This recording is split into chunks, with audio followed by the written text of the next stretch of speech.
In LA this week, city leaders crack down on illegal cannabis shops. I'm Anna Marcos. So who are Filipino-American game changers and what are they doing at this party? We'll tell you who they are, what they are, and how they're giving a voice to the next generation of Filipino-Americans coming up.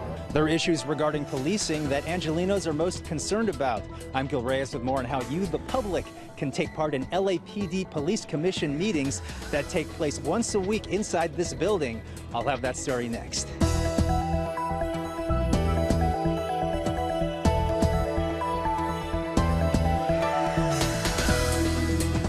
Hey everyone, I'm Yana Kay. Here's what's happening in LA this week. Cannabis shops have popped up all over LA since marijuana was legalized in the state. But this year, LA city leaders passed a law requiring pot operators to get city approval. Now, many have ignored the law, and the city attorney is cracking down. Anna Marcos reports. Many of the city's illegal pot shops are about to go up in smoke, and some already have.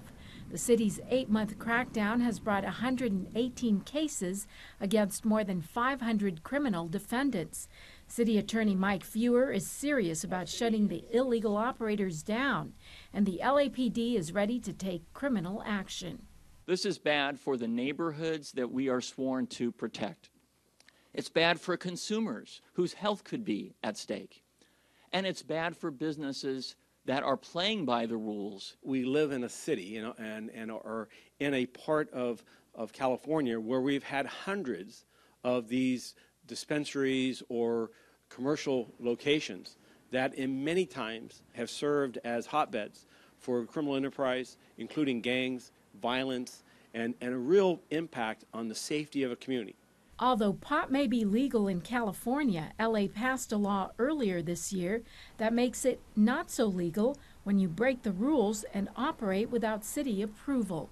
Those rules reflect a broad array of protections that every voter would want. Electronic verification of a consumer's age, testing of the product, strong management of establishments. Well, I actually think it's okay. It's going to drive us to accountability. There's a lot of people that are out there operating without any accountabilities. We don't know where their product's coming from. We don't know if they're having pesticides in it or not. There are 163 businesses with temporary approval from the city to operate pot shops, but city leaders say it's up to you to know which ones they are, because even landlords, employees, and customers can be charged.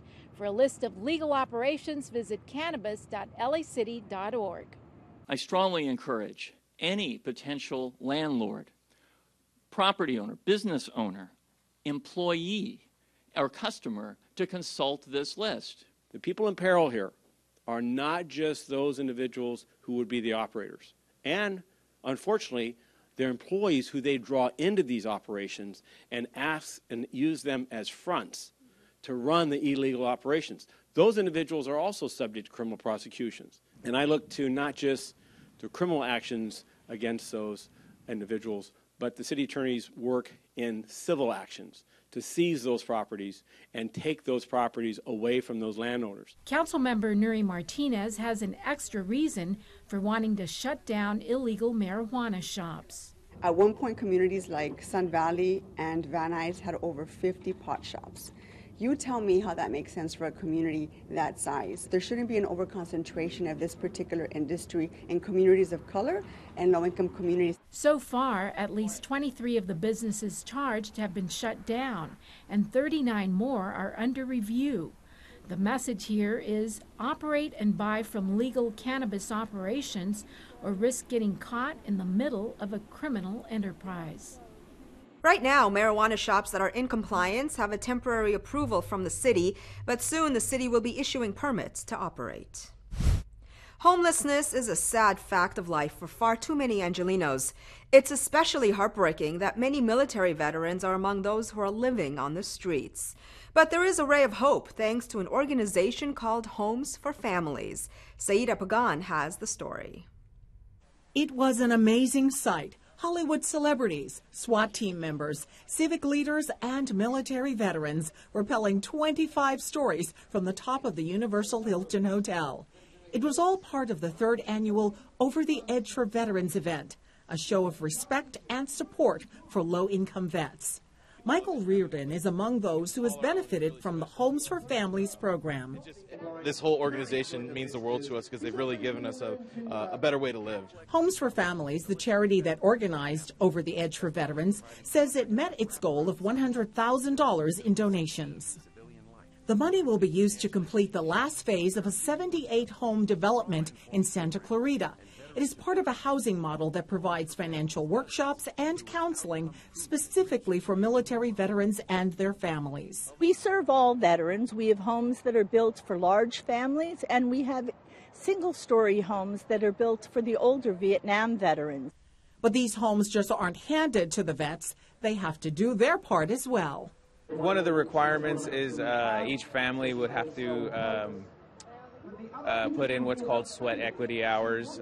Each family's required to do about 500, and part of that is being on the job site, helping build the homes, alongside those that are donating their time to help build as well.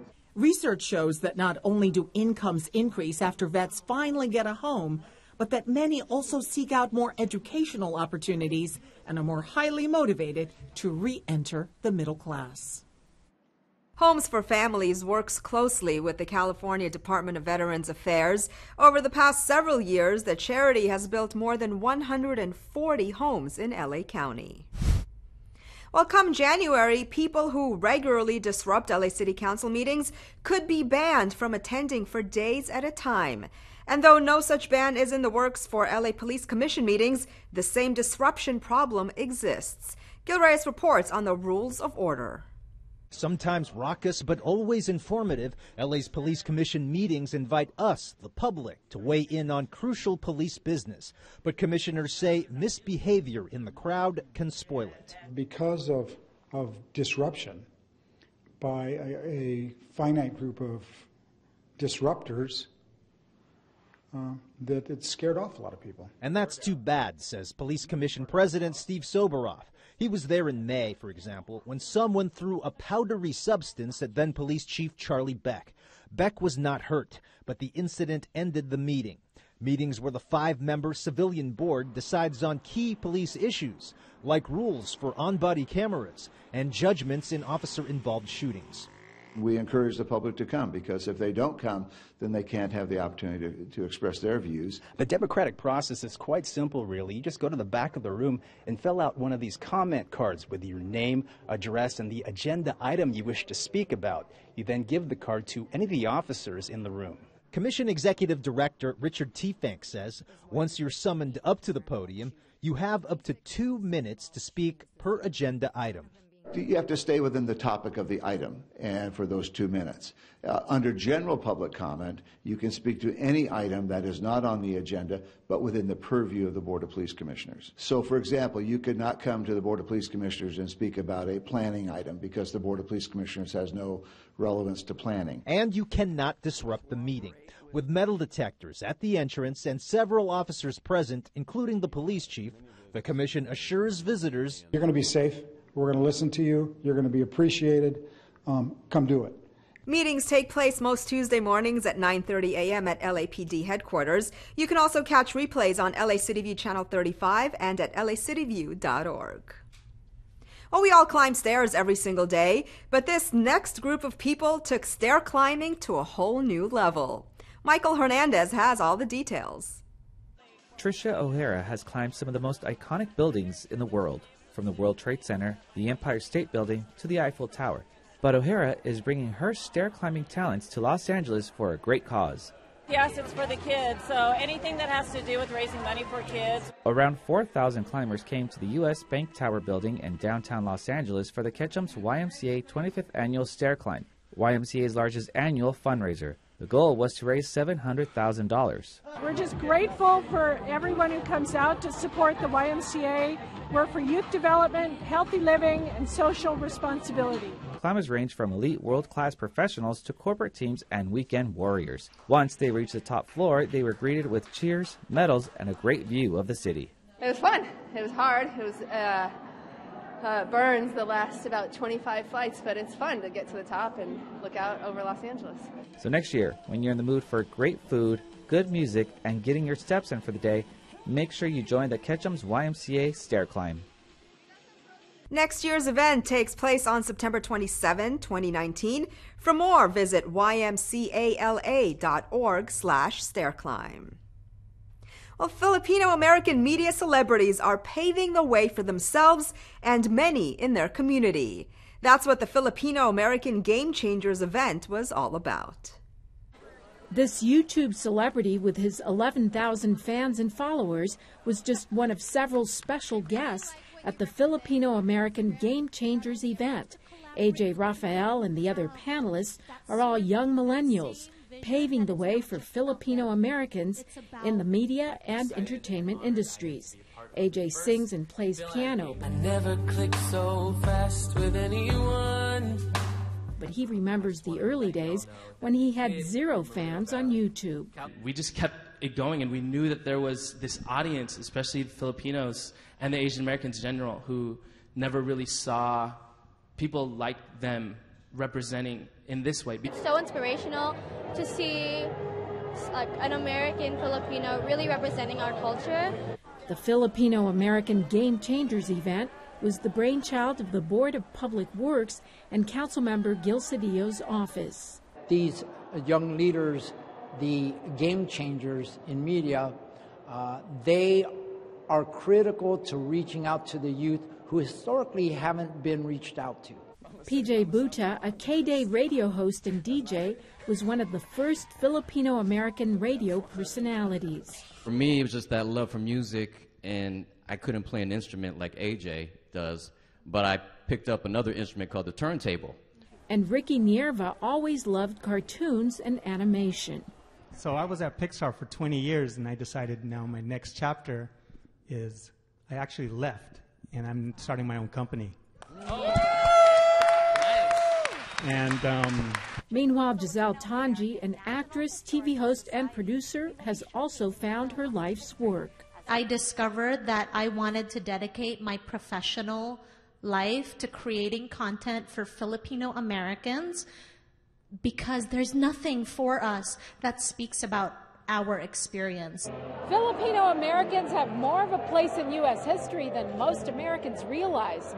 For example, Filipinos settled in California in 1587. That's before Jamestown was founded. That's before the Pilgrims came over on the Mayflower.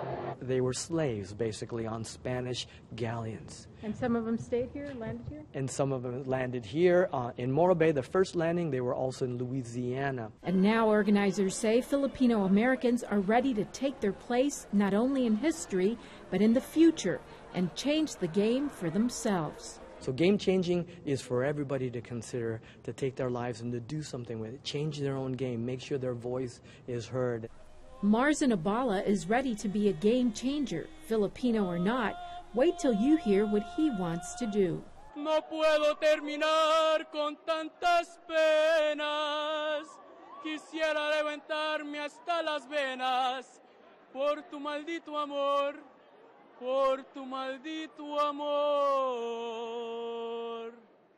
Marzen Abala's audience here seems to think the game changing has begun. And as you just saw, the event included a reception afterwards. The downtown LA Public Library is marking 25 candles on a very special birthday cake, a cake that symbolizes rebirth after devastating fires shut it down. Ana Marcos has more on what the library means to the community. The airy spaces and grand skylights help make the LA Public Library's Central Branch sparkle at its special party, the 25th anniversary of its grand reopening. But it was a different story back in 1986 when the library was ravaged by not one, but 2 arson fires. When it was all over, 1/5 of its books were gone, with millions in losses. There were many who felt that the building had outlived its usefulness, that it was not suitable for the 20th century library. But the tragedy inspired an entire community. 1,500 volunteers and staff helped rebuild, raising millions through a Save the Books campaign. The city contributed $150 million of its own funds to the recovery effort, and over 700,000 books were saved from burnt-out shelves. The branch was expanded, rehabbed, and renovated. Finally, in 1993, the Central Library reopened its doors. I was given the opportunity to do these chandeliers. I have 3 themes. One is based on technology. The one directly behind me is nature, and the last one is spirituality. This is my first time with my boyfriend, so this is like a really nice place to go for dates. It's great. I mean, look at it. It's a huge place. It has expanded a lot. And on this anniversary, a chance to honor 25 years of renewed book reading, learning, and education. Art, language, and writing workshops helped round out the fun activities. Even firefighters came to the party. So 25 years later, we just wanted to have a big party and invite everybody to come join us and help us celebrate. Who knows, maybe 25 years from now, they'll do it all over again. The major damage to the building was in the East Wing. Today, this wing has been renamed after former Mayor Tom Bradley, who was a pivotal force in the Save the Books campaign. Who's the master of the grill? LA City firefighters are among the competitors to crown this year's king, or rather queen, of barbecue. It is time to fire it up for a barbecue grilling competition between LA City firefighters, Department of Transportation personnel, and the community. Competitors putting their culinary reputations at stake at the 3rd annual Fire It Up BBQ Contest in Eagle Rock. We really appreciate y'all, and anything we could do to give back any kind of way, we love the way you guys give back, and we really appreciate y'all. The event raises proceeds going to the Fire Family Foundation, as well as the African American Firefighter Museum down on Central Avenue near the Coca-Cola Company. Congratulations to this year's grand champion, Kathy Gilbert. The newcomer and LA City firefighter smoked the competition with her tri-tip and ribs. Organizers want to thank all the competitors who made the event possible. To all the fire department, bless you guys, bless your family, bless what you do, and God bless America. Ooh, looks good. First prize was $500, second prize was $200. Not a bad payday for having fun. Well, from barbecue to one of my other favorites, Greek food. Roasted meats and tzatziki were just some of the good eats at the LA Greek Fest as hundreds came out to savor the flavors.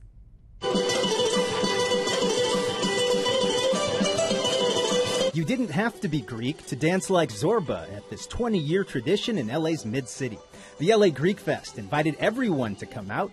This was Sahar Sabri's first time. I love the Greek music. I love Greek food. I came from Egypt when I was 1, but I've always loved, the Greek atmosphere. LA Greek Fest took place as it always does at Pico and Normandy. The 3-day festival raised money for St. Sophia Cathedral, one of the most beautiful and well-known Greek Orthodox cathedrals anywhere. Its dean, Father John Bacchus, says the celebration is a time to say, Opa. Opa is like in Spain they would say, Ole! It's really an exclamation of joy. Like our Jewish friends would say, L'chaim, to life. That's what it is. It's to life. And we need to celebrate life. Because our days are numbered. This area is also known as the Byzantine Latino Quarter, where Greek, Mexican, Korean, and Central American communities commingle and savor all the flavors at Greek Fest. My first time here, and I can't believe I missed it all these years, but I'll try to come every year after this.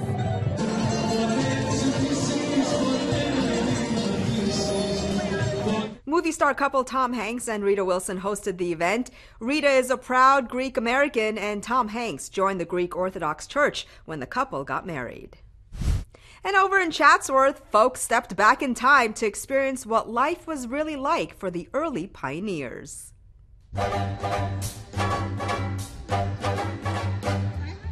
Well, today we have the Pioneer Day, and earlier in the year we had the Garden Festival.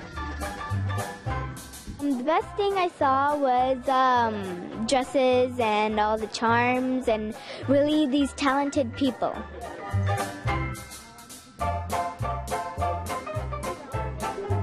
We have events such as butter making and churning. We have somebody that's making nails and things like this, full-blown blacksmithing. We have a lot of events also for the kids. It goes back to the 19th century and what would have transpired here back in those days.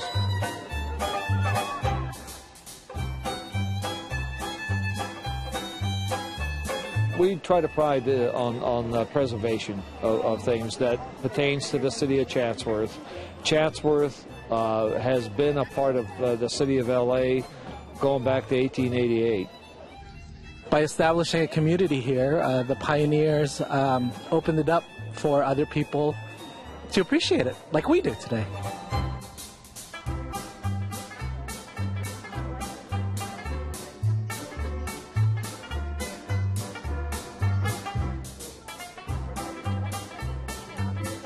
I think the highlight today is definitely the family fun. This was the 28th annual Pioneer Day put on by the Chatsworth Historical Society.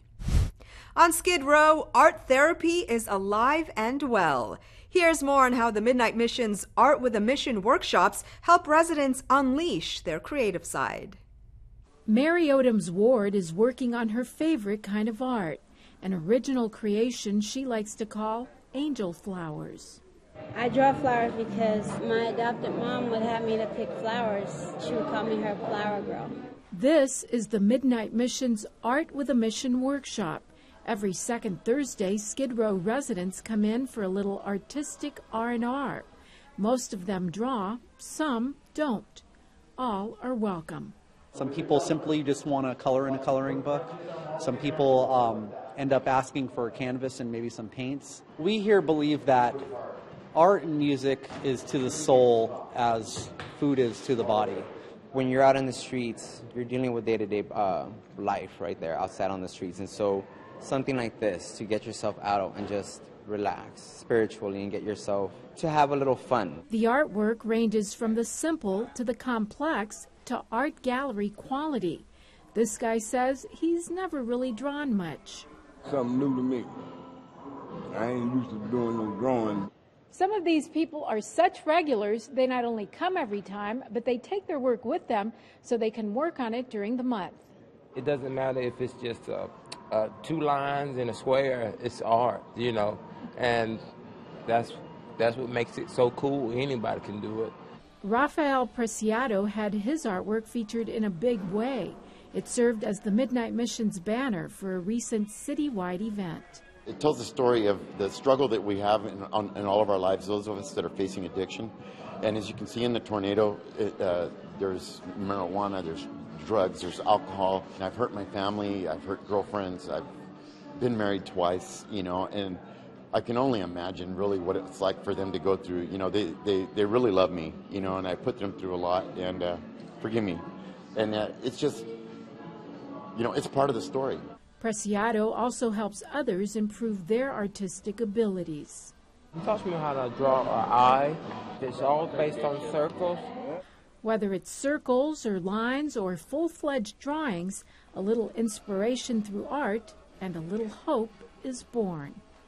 The Midnight Mission also has Music with a Mission workshops and Laughter with a Mission events as well, hosted by well-known stand-up comedians. Come out and support our veterans. Check out some funky artwork at Artists and Fleas, and a pop-up exhibit at the Autry explores the rituals of grief and loss. All this in this week's Things to Do. Honor our veterans during a celebration at Cypress Park Veterans Memorial. Join community members to salute local veterans, living and deceased, who have served our country in all branches of the military. The Cypress Park Veterans Memorial is the product of volunteer work organized by the Friends of Cypress Park in 2002, funded by a Los Angeles Neighborhood Matching Funds grant. Veterans and Memorial Day observances became a regular feature in 2003 after the volunteer group converted a blighted concrete traffic median at the center of the community into a neighborhood garden and memorial site with engraved bronze plaque honoring all local veterans from all services. The Veterans Day observance takes place on Saturday, November 10th at 11 a.m. The Veterans Memorial Park is located at 690 Cypress Avenue. Artists and Fleas LA is the vibrant artistic community of Venice at the Westminster Avenue Elementary School at the corner of Abbot Kinney and Westminster Avenue. Join the fun every Saturday for a fabulous Artists and Fleas style lineup of art, design, food, and vintage merchants. The next one takes place Saturday, November 10th from 11 a.m. to 5 p.m. at 1010 Abbot Kinney. Remembrance, the Faces and Places explores how we love and honor those who have left the world better than when they entered it. The rituals of death are different in each culture, but grief for lost loved ones is universal. This pop-up exhibition from the Arroyo Arts Collective asks local artists to explore a deepened understanding Dia de las Muertes and all rituals, historically and worldwide, associated with how we grieve, how we continue to love, and how we go on in the face of loss. 20 artists will create altars in the niche space along both sides of the building's famed portal tunnel. The exhibition and related programs take place until December 8th at the Autry's historic Southwest Museum at Mount Washington campus, located at 234 Museum Drive. And that's a look at some things to do. That's going to do it for this edition. I'm Yana Kay. From all of us here at LA This Week, thanks for joining us. A reminder that you can catch us online at lacityview.org and check out our newest social media videos, LA This Minute. We'll see you back here next week for more of LA This Week.